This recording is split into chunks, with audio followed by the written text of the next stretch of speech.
गंभीर आरोप करतात. सेशन टीएन सेशनचं नाव आहे. टीएन सेशनचं नाव नाही, माझ्या नाव नाही. मी त्याच्यासमोर टीएन सेशन महापालिकेची निवडणूक एवढी विलंब झाला नसतो त्या महापालिकेची निवडणूक. टीएन सेशन एक मोठं माणूस होता. आयुक्तांना तसं त्याला मी कायदा आहे ना. टीएन सेशनने का पाहिलं? मी पुन्हा येतो तुमच्याकडे. कॅमेराने का पाहिलं? साहेब आम्ही आता ना आता मी ट्रेनमध्ये येता आहे ना मोदी साहेबांचंच भाषण येतं. जेव्हा बीजेपी सत्ता येत नव्हती ना तेव्हा स्वतः मोदी बोलत आहेत की हे मतदान बॅलेट पेपरवर व्हावं आणि मतदानाची चोरी होते. तर त्यांना तेव्हा समजत होतं, पण आता तुमची सत्ता आहे तेव्हा तुम्हाला काय नाही समजत आहे की तीच गोष्ट. हे त्यांच्या भाषणातलं स्लिप आहे. हे त्यांनी स्वतःच बघायला पाहिजे की जर तुम्ही जेव्हा काँग्रेसची सत्ता होती तेव्हा तुम्ही विरोधात होतात, पण आता तुम्ही का नाही ह्या हिंमत असेल तर बॅलेट पेपरवर आणि मतदान कोणाचं सत्य आहे ते खरं निघेल ना. जर तुम्ही खरे आहात आम्ही पण खरे आहोत. आम्ही तर राजसाहेबांचा खरा कट्टर सैनिक आहे. मी तर राजसाहेबांच्या प्रतिज्ञा घ्यायला असतो. आणि राजसाहेब जे बोलतात ना, राजसाहेब हे प्रामाणिक नेता आहे. हे प्रामाणिक नेता आहे ना, तो खरंच सांगतोय. त्यांना म्हणजे नगरचे आमदार येतील की नाही माहीत नाही, पण राजसाहेबांसारखा प्रामाणिक नेता मिळणं ना हे महाराष्ट्राचं भाग्य आहे. आणि त्या नेत्याला पुढे आणणं त्यासाठी आम्ही कायम प्रयत्न करणार. पुन्हा येऊ तुमच्याकडे. परंतु यांच्याबरोबर कारण की आपण जर पाहिलं सामान्य माणसाला कळत आहे, शाळेतल्या विद्यार्थ्याला कळत आहे.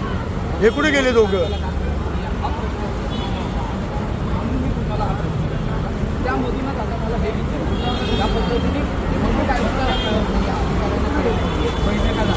हा मोर्चाची काही गरज नव्हती हे स्वतः राज ठाकरेंनी सांगितलं. कारण की जर हवी तशी उत्तरं मिळाली असती, जर सहकार्य जशा पद्धतीने लाभलं असतं तर हा मोर्चा निघाला नसता. परंतु उत्तर आयुक्तांकडनं काही मोठ्या पदावरती म्हणजे चोकलिंगम आहेत त्यांच्याकडनं देखील उत्तर आली नाही आहे. आणि त्याचमुळे हा मोर्चा निघालेला आहे. तुम्ही या ठिकाणी वोट चोर गद्दी चोर असे तुम्ही बोर्ड सांगितले. काय म्हणताय? नेमकं इशारा देतात का सरकारला ही गादी सोडून टाका? माझं सांगणं असं आहे की या आयुक्ताला कळत नसेल तर त्यांना आज संध्याकाळी साहेबांची सभा होईल ना तेव्हा त्यांना कळणार. राजसाहेबांनी आदेश दिला, त्या आदेशाच्या मग त्यांना त्या आयुक्ताला आज एक सिंपल उदाहरण आहे, कुठे आग लागली फायर ब्रिगेड कसं जातं आग विझवायला, आणि कुठे समजा विदाऊट हेल्मेटने माणूस गेला ट्रॉफिकवाला कसं त्याला फाईन मारतो. या आयुक्ताला कळत नाही का निवडणूक आयुक्ताला की एवढा ते शौचालयामध्ये वगैरे सापडलेले आहेत, त्याला तेवढं झोपलेला माणूस आहे का? फक्त राजसाहेबांचा आदेश येऊ द्या, त्याला खुर्चीवर बसणं भाग पडेल त्या निवडणूक आयुक्ताला. आणि जिथे जिथे निवडणूक आयुक्ताचे जेवढे अधिकारी आहेत ज्या ज्या भागात पालघरपासून सुरुवात करणार त्यांच्या जे टेबल खालचे तोडले नाही ना तर मार तशासाठी नावाचं मी नाही. आता शहरी ठिकाणी ही परिस्थिती उद्भवलेली आहे. म्हणजे आदित्य ठाकरेंनी दाखवलं बोरिवलीमध्ये तशा पद्धतीने दुपार मतदान आहे. अनेकांची म्हणजे एका घरामध्ये त्या ठिकाणी 5 जण राहण्यात नामुष्की आहेत. त्या ठिकाणी 42 लोक दाखवले त्या घरामध्ये राहतात. त्या घराची व्हिडिओ देखील दाखवते. पालघरची परिस्थिती काय? तुम्ही पालघरमध्ये पालघरची परिस्थिती काय? पालघरमध्ये देखील दुबार मतदान आहे. पालघरमध्ये देखील मतदार याद्यांमध्ये गोळ आहे. कारण की ग्रामीण भाग लागतो, त्यामुळे हा प्रश्न मला होता. पालघरमध्ये एक लक्ष्मीदेवी नावाची एक युपीवाले एक ताई आहे, त्यांचं 6 ठिकाणी नाव आलेलं आहे. 6 ठिकाणी यादी काढून आपण त्या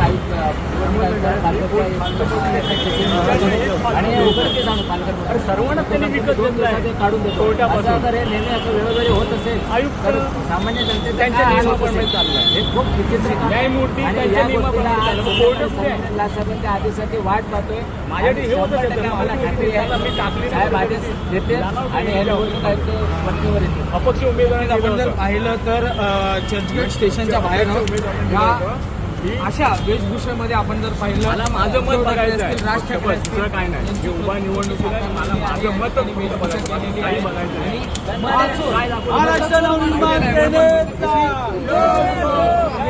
भवानी हर हर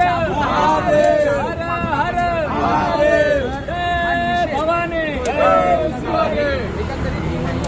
विरोधात हा संपूर्ण मोर्चा आहे. आणि आजच्या मोर्चामध्ये नेमका 1 वाजता हा मोर्चा सुरू आहे. आणि आजच्या मोर्चामध्ये नेमकं काय होत आहे आणि हा संपूर्ण मोर्चा झाल्यानंतर एकंदरीत निवडणूक आयोग काय करत आहे, निवडणूक आयोगाची भूमिका काय हे पाहायला आता महत्त्वाचं असणार.